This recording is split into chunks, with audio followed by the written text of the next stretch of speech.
1000 ಯುದ್ಧಗಳನ್ನು ಗೆಲ್ಲುವುದಕ್ಕಿಂತ ನಿಮ್ಮನ್ನು ನೀವು ಗೆಲ್ಲುವುದು ಉತ್ತಮವಾಗಿದೆ. ಇದು ನಿಜವಾದ ವಿಜಯವಾಗಿದೆ. ಇದನ್ನು ನಿಮ್ಮಿಂದ ಕಿತ್ತುಕೊಳ್ಳಲು ಯಾರಿಗೂ ಸಾಧ್ಯವಿಲ್ಲ.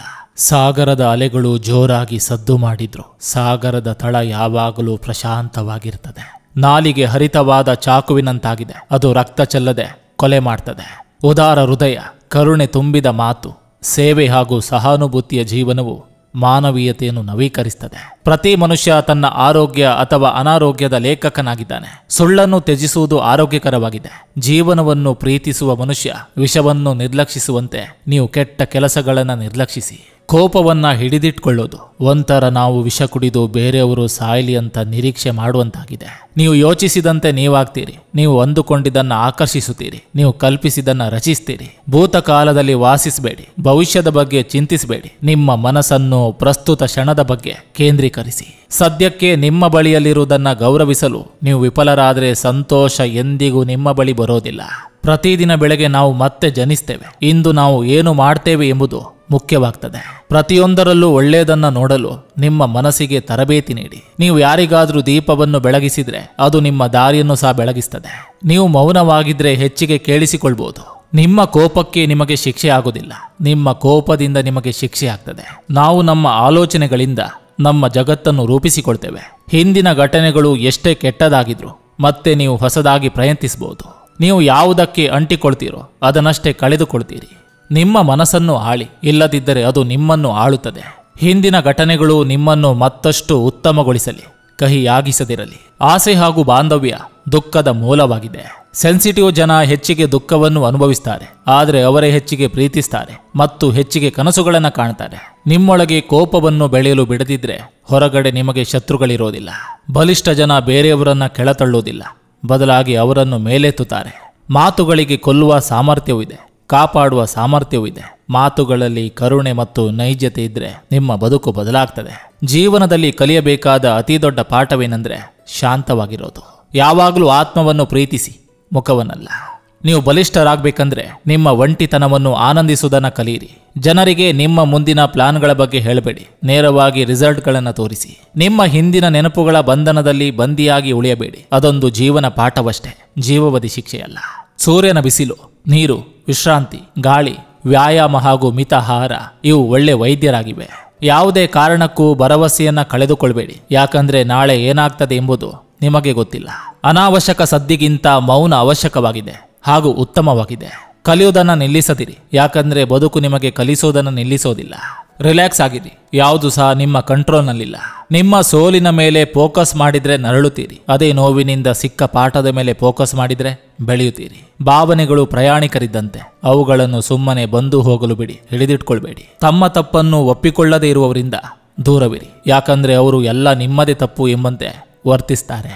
ನಿಮ್ಮನ್ನು ನೋಯಿಸಿದವರಿಗೆ ಥ್ಯಾಂಕ್ಸ್ ಹೇಳಿ. ಯಾಕಂದ್ರೆ ಅವರು ನಿಮ್ಮನ್ನು ಬಲಿಷ್ಠರನ್ನಾಗಿಸಿದ್ದಾರೆ. ಜನ 2 ಕಾರಣಗಳಿಗಾಗಿ ಬದಲಾಗ್ತಾರೆ. ಒಂದು, ಅವರ ಮೆದುಳು ತೆರೆದಾಗ, ಇಲ್ಲ ಹೃದಯ ಒಡೆದಾಗ. ಸುಖಿ ಜನರು ತಮ್ಮ ಬಳಿ ಏನಿದೆ ಎಂಬುದರ ಮೇಲೆ ಫೋಕಸ್ ಮಾಡ್ತಾರೆ. ದುಃಖಿ ವ್ಯಕ್ತಿಗಳು ತಮ್ಮ ಹತ್ರ ಏನಿಲ್ಲ ಎಂಬುದರ ಮೇಲೆ ಫೋಕಸ್ ಮಾಡಿ ಕೊರಗ್ತಾರೆ. ನೀವು ಖುಷಿಯಾಗಿರಬೇಕು ಎಂದುಕೊಳ್ಳುವ ತನಕ ನೀವು ಖುಷಿಯಾಗಿರಲಾರಿರಿ. ದುಃಖ ನಿಮ್ಮನ್ನು ಹಿಡಿದಿಟ್ಟಿಲ್ಲ, ನೀವು ದುಃಖವನ್ನು ಹಿಡಿದಿಟ್ಕೊಂಡಿದ್ದೀರಿ. ಪ್ರೀತಿ ಪರಿಪೂರ್ಣವಾಗಿರ್ಬೇಕಂತಿಲ್ಲ, ನಿಜವಾಗಿದ್ರೆ ಸಾಕು. ಸಮಸ್ಯೆ ಅಲ್ಲ, ಸಮಸ್ಯೆಗೆ ನೀವು ಯಾವ ರೀತಿ ಪ್ರತಿಕ್ರಿಯಿಸ್ತೀರಿ ಎಂಬುದು ಸಮಸ್ಯೆಯಾಗಿದೆ. ನೀವು ಮೊದಲು ಕ್ಷಮೆ ಕೇಳಿದ್ರೆ ಸಾಹಸಿ ಆಗ್ತೀರಿ, ಕ್ಷಮಿಸಿದ್ರೆ ಬಲಿಷ್ಠರಾಗ್ತೀರಿ, ಮರೆತರೆ ಸಂತೋಷವಾಗಿರ್ತೀರಿ. ಯಾವುದೇ ಕಾರಣವಿಲ್ಲದೆ ಬೇರೆಯವರಿಗೆ ಒಳ್ಳೆಯವರಾಗಿರಿ. ಮೂರ್ಖರೊಂದಿಗೆ ವಾದಿಸುವುದು ಕೆನ್ನೆ ಮೇಲೆ ಕುಳಿತ ಸೊಳ್ಳೆಯನ್ನು ಸಾಯಿಸುವಂತಿದೆ. ಸೊಳ್ಳೆ ಸತ್ತರೂ ಸಾಯದಿದ್ದರೂ ನಮ್ಮ ಕೆನ್ನೆಗೆ ನಾವೇ ಹೊಡೆದುಕೊಳ್ತೇವೆ. ನಿಮಗೆ ಸಿಗಬೇಕಾದ ಪ್ರತಿಯೊಂದು ಸರಿಯಾದ ಸಮಯಕ್ಕೆ ನಿಮ್ಮ ಬಳಿ ಬಂದೇ ಬರ್ತದೆ. ತಾಳ್ಮೆಯಿಂದಿರಿ. ನಿಮ್ಮ ಮನಸ್ಸನ್ನು ನಿಯಂತ್ರಿಸಿ, ಇಲ್ಲವಾದ್ರೆ ಅದು ನಿಮ್ಮನ್ನ ನಿಯಂತ್ರಿಸ್ತದೆ. ನಾನು ಎಲ್ಲದರಲ್ಲೂ ಯಾವಾಗಲೂ ಸರಿಯಾಗಿದ್ದೇನೆ ಎಂದುಕೊಂಡ್ರೆ ನೀವು ಬದುಕಿನಿಂದ ಏನನ್ನು ಕಲಿಯಲಾರಿರಿ. ಅತಿಯಾದ ಯೋಚನೆಯಿಂದ ಏನಾಗೋದಿಲ್ಲ, ಬದಲಾಗಿ ನಿಮ್ಮ ಸಂತೋಷವನ್ನ ಸಾಯಿಸ್ತದೆ.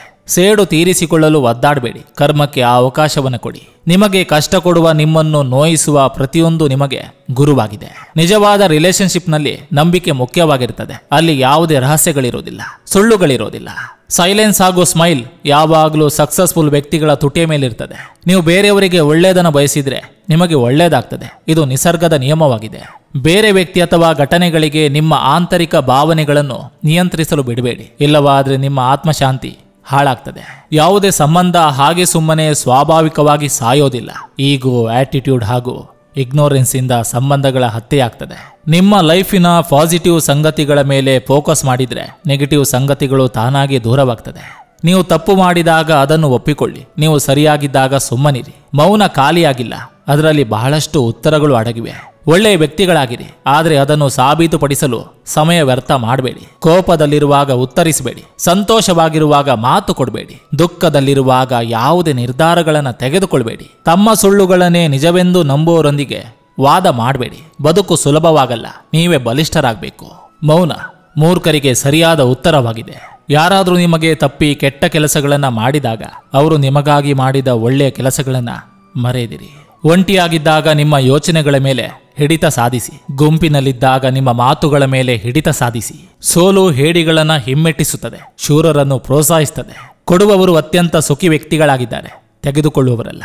ನಿನ್ನೆಯ ಬಗ್ಗೆ ಯೋಚಿಸಿ ನಾಳೆಯನ್ನು ಹಾಳು ಮಾಡಬೇಡಿ. ಇವತ್ತಿನ ದಿನವನ್ನು ಸರಿಯಾಗಿ ಬಳಸಿಕೊಳ್ಳಿ. ಬೇಗನೆ ಗಾಯ ವಾಸಿಯಾಗಬೇಕಂದ್ರೆ ಅದನ್ನು ಪದೇ ಪದೇ ಕೆರೆಯುವುದನ್ನು ನಿಲ್ಲಿಸಬೇಕು. ಭಯ ಮುಗಿದಾಗ ಬದುಕು ಪ್ರಾರಂಭವಾಗ್ತದೆ.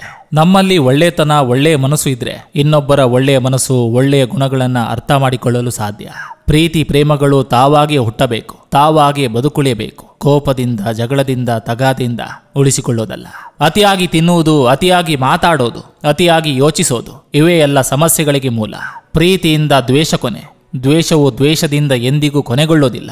ದ್ವೇಷವನ್ನು ಪ್ರೀತಿಯಿಂದ ಮಾತ್ರ ಕೊನೆಗೊಳಿಸಬಹುದು. ಇದು ಸಹಜ ಸತ್ಯ.